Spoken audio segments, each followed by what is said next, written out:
Hello, ഞാൻ അന്നു. പുതിയൊരു വീഡിയോയിലേക്ക് എല്ലാവർക്കും സ്വാഗതം. എൻ്റെ ജീവിതത്തിൽ എന്നെ ഒരുപാട് സ്പർശിച്ചൊരു കഥയാണ് ഞാൻ ഇന്ന് നിങ്ങളുമായി പങ്കുവയ്ക്കാൻ ആഗ്രഹിക്കുന്നത്. ഒരച്ഛന് മകനോടുള്ള സ്നേഹമാണ് ഈ കഥയുടെ പ്രമേയം. ഒരിക്കലൊരിടത്ത് ഒരച്ഛനും മകനും ഉണ്ടായിരുന്നു. അദ്ദേഹം ആ കുഞ്ഞിനെ ഒരുപാട് സ്നേഹിച്ചും ഓമനിച്ചുമാണ് വളർത്തിയിരുന്നത്. അവനായിരുന്നു അദ്ദേഹത്തിൻ്റെ ലോകം. ഇദ്ദേഹം ഒരു റെയിൽവേ ബ്രിഡ്ജ് മാസ്റ്ററായിട്ടായിരുന്നു ജോലി ചെയ്തിരുന്നത്. ആ കുഞ്ഞ് ഇടയ്ക്കിടയ്ക്ക് അച്ഛനോടൊപ്പം ജോലിസ്ഥലത്ത് വരികയും അവിടുത്തെ കാഴ്ചകളൊക്കെ കാണുകയും ചെയ്തിരുന്നു. അവന് ട്രെയിൻ പോകുന്നത് കാണാൻ ഒരുപാട് ഇഷ്ടമായിരുന്നു. ട്രെയിനിൽ പോകുന്ന യാത്രക്കാരെയെല്ലാം വലിയ കൗതുകത്തോടെ നോക്കി നിൽക്കുമായിരുന്നു. നമുക്കറിയാം, യാത്രക്കാരിൽ പലരും പല അവസ്ഥയിലുള്ളവരായിരിക്കും. സന്തോഷത്തോടെ പോകുന്നവരുണ്ടാകും, ചിലർ വിഷമത്തിലാകും യാത്ര ചെയ്യുന്നത്, ചിലർ ഒറ്റപ്പെട്ട അവസ്ഥയിലായിരിക്കും, ചിലർ ദേഷ്യത്തിലാകും, ചിലരോ സ്വാർത്ഥമായിരിക്കുന്നവരാകും, മറ്റു ചിലരാകട്ടെ ലഹരി പദാർത്ഥങ്ങൾക്ക് അടിമകളായിരിക്കും. അങ്ങനെ ട്രെയിനിൽ പോകുന്നവരൊക്കെ അവനിങ്ങനെ നോക്കി നിൽക്കുമായിരുന്നു. അവനത് വലിയ ഇഷ്ടമായിരുന്നു. അങ്ങനെ ഇരിക്കെ ഇദ്ദേഹം ഡ്യൂട്ടിയിലായിരിക്കുന്ന സമയത്ത് ഒരു അലേർട്ട് കിട്ടും. ഷിപ്പ് പാസ് ചെയ്യുന്നുണ്ട്, അതുകൊണ്ട് ബ്രിഡ്ജ് ഉയർത്തണം. അതാണല്ലോ അദ്ദേഹത്തിൻ്റെ ജോലി. അങ്ങനെ ഇദ്ദേഹം വേഗത്തിൽ ലിവർ വലിച്ച് ബ്രിഡ്ജ് ഉയർത്തി. ആ ഷിപ്പ് പോയപ്പോൾ തന്നെ അടുത്ത ട്രെയിൻ വരുന്നുണ്ടായിരുന്നു. അദ്ദേഹം ലിവർ വലിച്ച് ബ്രിഡ്ജ് താഴ്ത്താൻ ശ്രമിച്ചപ്പോൾ അത് പ്രവർത്തിക്കുന്നില്ല.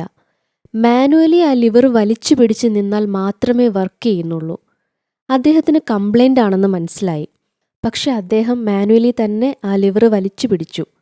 പെട്ടെന്ന് പാലത്തിലേക്ക് നോക്കിയപ്പോഴാണ് അദ്ദേഹം ആ കാഴ്ച കണ്ടത്. ആ കുഞ്ഞ് അദ്ദേഹത്തെ കാണാനായി പാലത്തിലൂടെ ഓടി വരുന്നു. ആ അച്ഛന് ഒരു നിമിഷം സമനില തെറ്റിയതുപോലെ തോന്നി. ആ അച്ഛൻ ഉറക്കെ നിലവിളിച്ചു പറഞ്ഞു, മോനെ മോനെ വേഗം ഓടിവാ. പക്ഷെ ആ കുഞ്ഞിക്കാലുകൾക്ക് വേഗത്തിൽ ഓടിയെത്താൻ കഴിയുന്നുണ്ടായിരുന്നില്ല.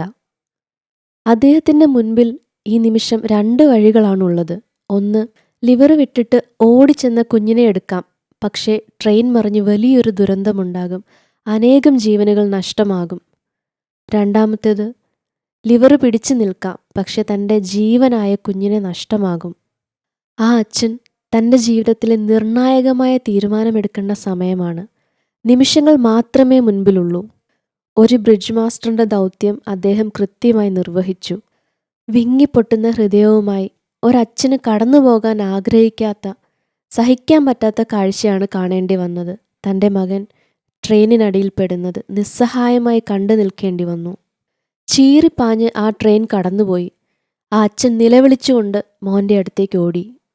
അങ്ങനെ അനേക ജീവനുകൾ രക്ഷിക്കാനായി അദ്ദേഹം തൻ്റെ മകൻ്റെ ജീവൻ ബലിയായി കൊടുത്തു. ഈ ലോകത്തിൽ നമുക്ക് ചുറ്റും ഇങ്ങനെയുള്ള വ്യക്തികളുണ്ട്. തൻ്റെ ജീവനും തനിക്ക് പ്രിയപ്പെട്ടതുമെല്ലാം മറ്റുള്ളവർക്ക് വേണ്ടി സാക്രിഫൈസ് ചെയ്തവർ. നമ്മുടെ ജീവിതത്തിലും നമുക്ക് വേണ്ടി ഒരു ചെറിയ നന്മയെങ്കിലും ചെയ്ത ഓരോ വ്യക്തികളും ഉണ്ടാകും.